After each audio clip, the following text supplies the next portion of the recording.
There's still an enormous level of care that goes into the packing. You know, I still worry about the food going out like I do when it's in the dining room. I imagine them eating it and I imagine them unpacking it. I haven't lost the connection to that. This is the Deep in the Weeds podcast. I'm Anthony Huckstep.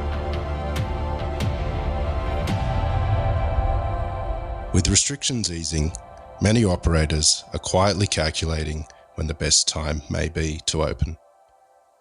With the threat of a possible second wave and many reverting to alternate revenue streams, striking a balance between maintaining some revenue and finally swinging the doors open again is proving challenging.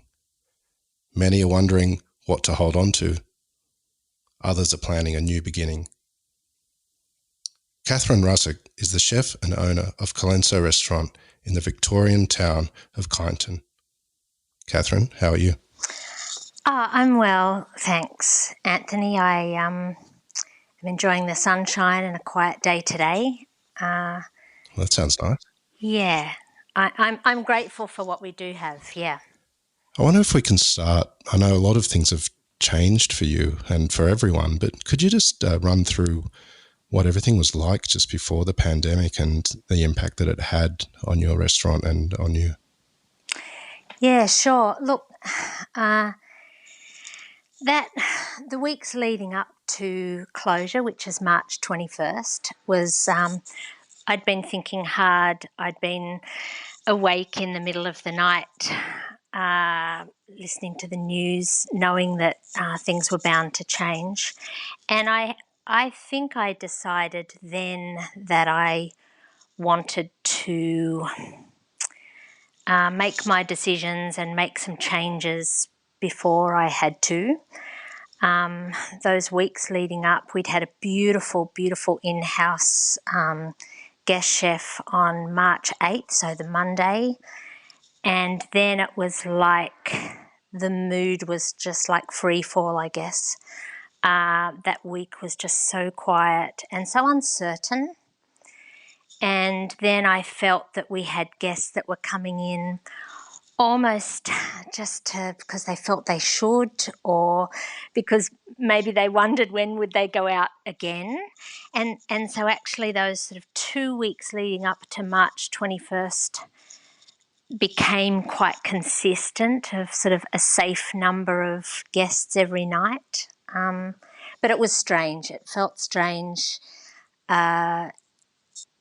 And people were very, our guests felt like they were worried about us, which is not really it's not the magic we're about.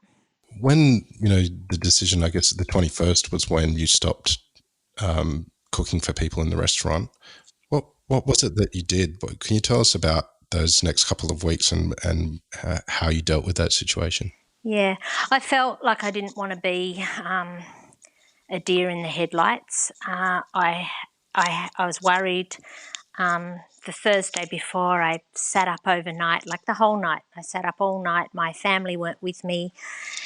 And I hatched a plan for how we could keep.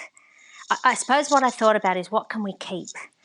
And I was worried about our safety. The last thing I want in our dining room is the thought that people could become unwell. There was still, there was a lot of things unknown. There's still a lot of things unknown about the virus, but I knew that I didn't want my beautiful little dining room to be considered a space that was unsafe. So I actually didn't want to, it sounds strange, but I did not want to have people in there anymore. And so I thought, how can we bring all the things that we do, so beautiful, flavourful food purchased from people I know, and take it to our guests and not have them come in and gather. I was focused on what I could what pieces of the restaurant could I hang on to, and I actually thought I could hang on to everything really, but the bit where they come to your place. So you designed a sort of eating at home model to, prepared meals essentially for people who would normally come into the restaurant, but you didn't do a takeaway model. Can you tell us why that is? That feeling of not wanting people to leave their homes, I guess I'm a quick adopter of that. If you have to stay home, except for work, and I love work, so I didn't want to stay home. I wanted to keep going to work, but I wanted our guests to stay home. And I actually thought, okay, a lot of our guests travel to the restaurant because, of course, I'm in a regional area and they live out on properties. And it's not going to fly. It's not going to suit them to come into town to get takeaway. And I'm also on a street where my neighbours are really, they're takeaway shops. I've got plenty of takeaways around. I just didn't feel I could jump into that pool and be accepted in a way. Like talk about. And it was nothing. It was nothing sort of like, oh, I will turn my hand to many things, and so it wasn't a hesitancy that way. I just really felt from a business perspective, it would not touch the sides, and it would not keep me in business. It wouldn't keep my staff in their homes. I wanted to do something and I called it a subscription food service because I wanted the notion that there would be repetition to it, that it was something that you could do every week, and that it would cost, there would be a minimum spend to that. Like I know what our minimum spend or what our average spend is in the dining room, and I just felt it was something that I could very quickly gather what the numbers were. I could very quickly gather who our diners were, and then I could communicate with them and find out actually what do we need? What do you need at the moment? Because I didn't want to leave service behind. I really wanted to know what they needed. What's it been like developing this model and cooking for them so that they can enjoy it at home, and it isn't the restaurant experience, but it's a different experience. You're packing things up, you're not putting things on plates. Could you compare them? Yeah. Look, I'll say it's been exhilarating in many ways. It's been, I've loved sort of saying, that those dishes that I do, they're not going to work for, it's a very different form of food preparation. I'm really looking at making sure that things are laid out, cooled properly, beautifully presented, packaged with care. And then at the same time, sometimes I'll just go, they love that steak that we did with the herb butter and the cherry tomato compote. I'll pop that in as well. So we've really tried to strike a balance that for our subscribers, there's something in there that brings them back to the restaurant. Like recently I had a winemaker want a dinner for two at home. So I just popped a link to a playlist. So there's sort of things that I have done. There's things that I have done to remind them that that there's a sort of a reference to the food that arrives in boxes. But I think there's still an enormous level of care that goes into the packing of what we do, and I know that that's not the same as putting it on it so lacks the theatre. But I worry about it when it leaves. I still have that sort of, oh gosh, did I say in the instructions to let that rest, I still worry about the food going out like I do when it's in the dining room. Like I have those thoughts of, I imagine them eating it and I imagine them unpacking it. I haven't lost the connection to that. I actually have loved, it's really sweet. On days where we deliver, we send a text to let our subscribers know when their delivery is due to arrive. And it's really sweet. They all answer. So we haven't lost. In fact, I would say we've even got a greater connection. I mean, we know where they live. They've got my mobile number. Like there's actually a really lovely level of communication, and I cherish their feedback. I've had a little look at who our customers, who I now refer to as subscribers, because it's all done online. And even though I'm familiar with some of them, I would say it's only half of our 70 plus subscribers that were actually regular diners. Wow. Which really surprises me. So it sort of speaks to, I have really loved learning what it is that people are using our service for. Like, it's not just, they're not wanting to actually replicate a restaurant experience at home, because I think people, that's limited. And but they've got, oh, my mum, is at home and she doesn't, she's never been one for cooking. I'm going to get this for her as a gift. Or there's families that they'll get a subscription, but they'll get one for a family member that lives a lot further away, and then they sort of compare notes or they have dinner together. There's people who are studying that it's just like, oh, I just wanted this part of my life taken off my list for this week, so I can just focus, I can just hit the books.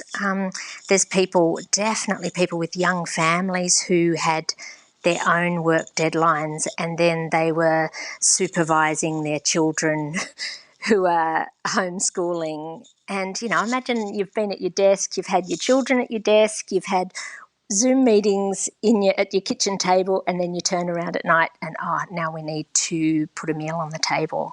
And I've loved that people have said, yeah, we just need a little bit of luxury, but also ease of something's got to give in the day, and they've loved being able to pull out a really beautiful meal. How has this new sense of connection with the community, how's that been for you in this period, and how does it make you feel? I feel very good about it, but I have, this is our 11th year in the Macedon Ranges, and I feel like we run a pretty connected little business anyway, with lots of ripples. I don't ever think of the business as a ladder. I think of it as a web or little ripples out into a pool. I feel so. Part of the development of the subscriber service was I did think a lot about, oh, hang on, what about McIver Farms? I buy X amount of pork. What about the guys at Azzurri? I buy X amount of cheese. I only really buy food from people I know. And they would, and I remember in those early days just calling them and, are we on? Like, are you making stuff? And they're like, yeah, we're yeah, come and get it.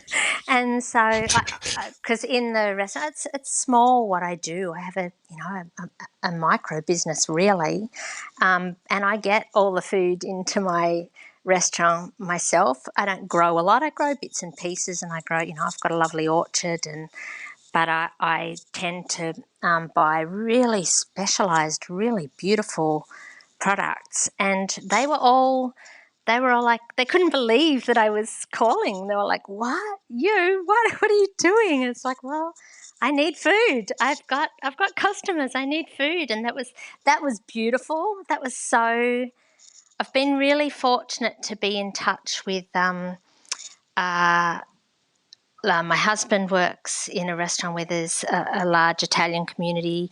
I've got Italian suppliers, and I feel that I was actually quite fortunate very early on to really hit home that a lot of people that I knew were worried about the safety of their friends and family, and that people were actually dying. And I don't think that was ever... I think that was really powerfully in my imagination of how bad things could get. And I actually felt quite...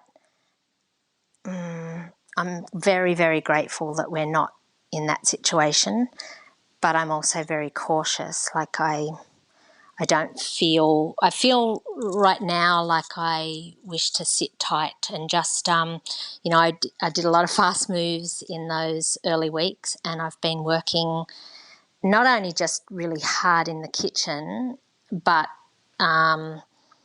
mentally I've been racing, and I feel that I've reached a point, like in those early days it was a day at a time, and then it was, okay, we got through that week. I'm still counting the weeks, and now it's a week at a time. But I am starting to think about things, and this is going to sound so whack, I'm starting to think about Christmas. So, sorry. Surely that's a long way off still. Yeah, but I think I need those big markers in the year. You know, I'm so used to, even though we have a really a tiny team, it's myself, my partner Hal, and our maitre d' Rebecca, and my children. Like, that's our team. And I'm so used to saying, okay, we've got this coming up, we've got that coming up. You know, I map out the year, I do my little schedule, my marketing or my socials or whatever. I still do all that kind of stuff. And to have a big sort of, okay, how am I going to do this? I don't know, it's a happy motivator, I guess. Now, just before you were talking about the people that you source food from, you know them. You know, what has been the impact on the producers in your region, and what's so great about the food in that region? Yeah, well, we've lived up here for 15 years and it's just getting better. What's so great about the food in the region? I think it's specialised. So there's a lot of producers that, walnuts, Bundaroo, they just do walnuts. I've got a beautiful new goat milk yogurt and cheese producer called Dreaming Goat. I think land prices probably affect that people think they can have an enterprise. It's close enough to the city such that they can have a supported income during those early days. But I think there's a lot of energy for it. I think there's a lot of energy for foods of place, and we've got such a beautiful wine industry here that feels very next generation at the moment, with exciting producers that have either just moved into the next generation. So there's a younger winemaker stepped in from perhaps their parents. There's just how sometimes schools do it. All kinds of places go through a time where it feels like a bit of a golden era, and I think the Macedon Ranges is in a golden era. Like, it feels. I'm very lucky that I get to Tuesdays and Fridays. I'm not kidding. During this whole time, I've just been marvelling at the beauty of our region, because I'm driving down these crazy back roads thinking, what am I doing? Did I agree to deliver here? Like a bump. But yeah, there's a lot of, and how are our producers doing? I actually think they're I'm sure sales dropped initially as everyone sort of was like, okay, what are we doing? How are we? But community-supported agriculture, I think, has been a pillar for a lot of primary producers, and that has been a very stable component to their business.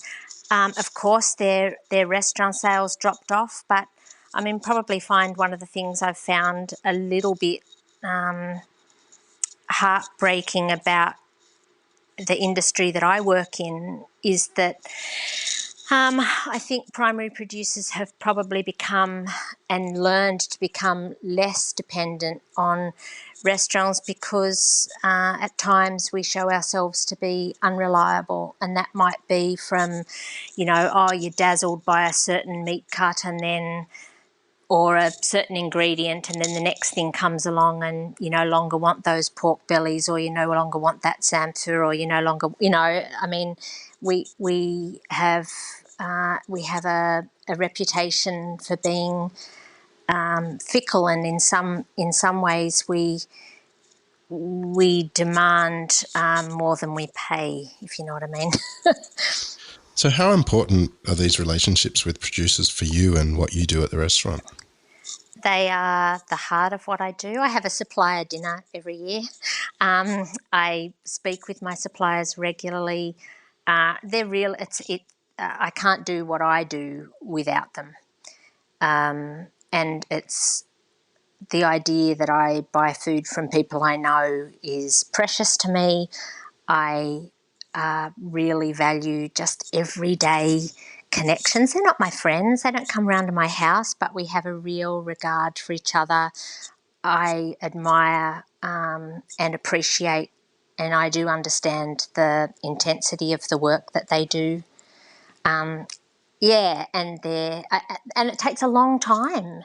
You don't just you don't, and I think sometimes people don't think of the time when what happens when you start buying a product and everything's going well and then it slips or there's a fall in stand. Like, I have pretty difficult conversations with suppliers sometimes, and you need to work out how to build that back or how to really develop a respectful long game rapport.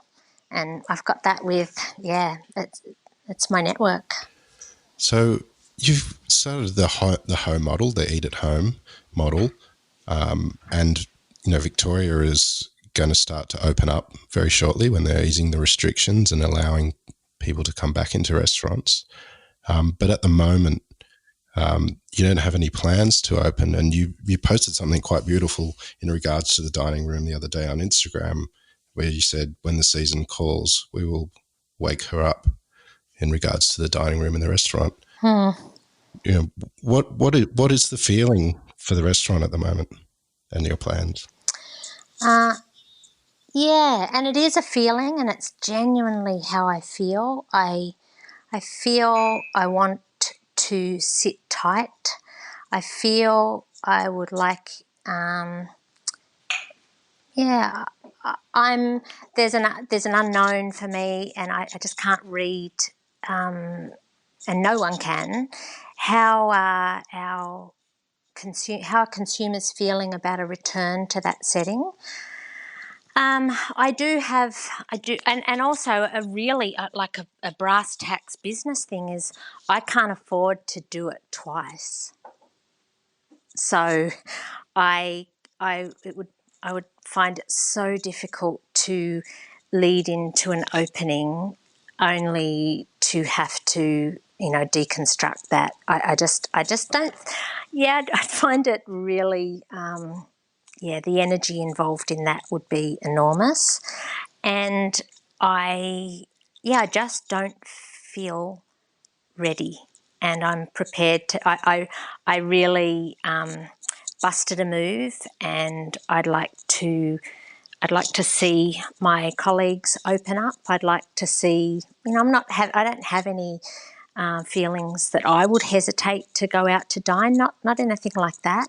I do plan to invite my subscribers to use the dining room in a private capacity as an invitation only, so they're guests in our dining room, and I have structured a way for them to enjoy that.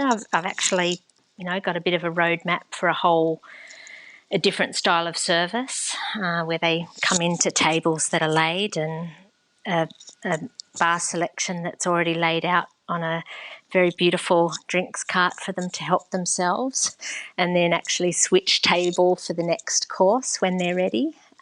So I've developed a way of serving our dining room, which would mean no contact with our guests, and I do plan to do that, but I don't have a date set for that.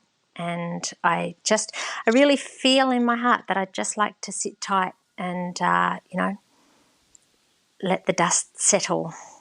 Has this experience shed new light on restaurants, or do you feel like you'll do something different with the restaurant because of what's happened? Oh yeah, for sure. I mean, it's I do. I don't know. I don't know whether I don't know whether I'll make it out of this. Like, we're in a good position now. I plan to continue, but I do not know. None of us know what September, October, there's some key dates ahead. But yes, of course, I assess whether, and I think about, the word sustainable gets thrown around a lot. But I think of sustainable in terms of course, there's all those, in terms of how we use energy or how we, what type of foods we use. But there's also whether it's something that I wish to do every day. Is that something I wish to do every day? Is that sustainable? Is how I'm working right now sustainable for me? I think the only thing that pushed me to continue in the way that I did, like I ask a lot of myself, I ask a lot of my children. I just couldn't, things got difficult, so I stopped. So it just wasn't an option for me to stop. But I do actually have an option now to survey the landscape and have a really good look and a proper, I've got a chance to sit in it, is what I call it. So I'm just going to sit in it and have a look around and stay well. That's what I really want to do. Do you think this eat-at-home model that you've created will continue once the restaurant is open up again? I'd have to look at another crew to do that. I'd have to look at hiring. I think I could do. I could definitely do both. It would mean changing delivery days and having a very succinct offering for the times of the week when people want to eat out. So I'd move to weekends only, perhaps. I mean, I've pretty much stayed true to the ethos of the restaurant anyway. We've always been a really small menu or set menu offering.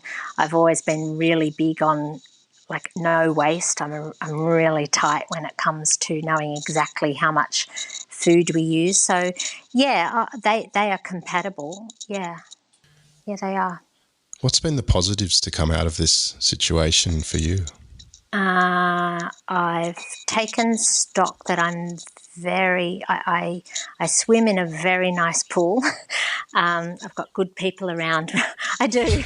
I've got really good people around me. I have got very reliable people around me. My family are great supporters. I've probably spent more time with my adult children, just in terms of all being in the house all the time.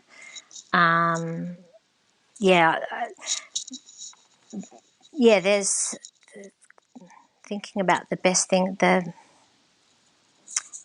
to come out of it for me. Yeah, taking stock, I guess. It really reconnecting with, expressing your ethos clearly. I've become a lot more, my messages are a lot more clear, I think, about who I am and what I do. With travel restrictions easing and the sort of opening up of society, and your business and town is reliant on tourism in a way, how do you feel about tourists returning to town? I feel really good about that. I am I'm so grateful to have been in the Macedon Ranges the whole time, and I can imagine how wonderful it would be to have your eyes cast to a far horizon if you've been in an apartment or you've been in the middle of the city. And there's so many opportunities for people to get out and about in our region, whether that's at parks or at cellar doors, where it'll be so easy to have physical distancing. I don't like to call it social distancing. I'm feeling good about people being able to get out and into the surrounds. It's good for you. Well, I hope they all make their way to town, and hopefully you open the doors fairly soon and welcome them back in. Really appreciate you spending the time today. Please keep in touch, and thanks again for having a chat with us today. Well, thank you. And I'm really enjoying what you're doing, that news from the outside world. I've been pretty head down and, deep in my own thing. So I'm really grateful for all the conversations you've had. Well, thanks, Kathryn. Talk soon. This is the Deep in the Weeds podcast. I'm Anthony Huckstep. Stay tuned as we share the stories of Australia's hospo community, suppliers and producers in search of hope during this pandemic. Special thanks to executive producer Rob Locke for making this all happen. Follow us on Instagram at Deep in the Weeds Podcast or email us at podcast@deepintheweeds.com.au. Stay safe and be well.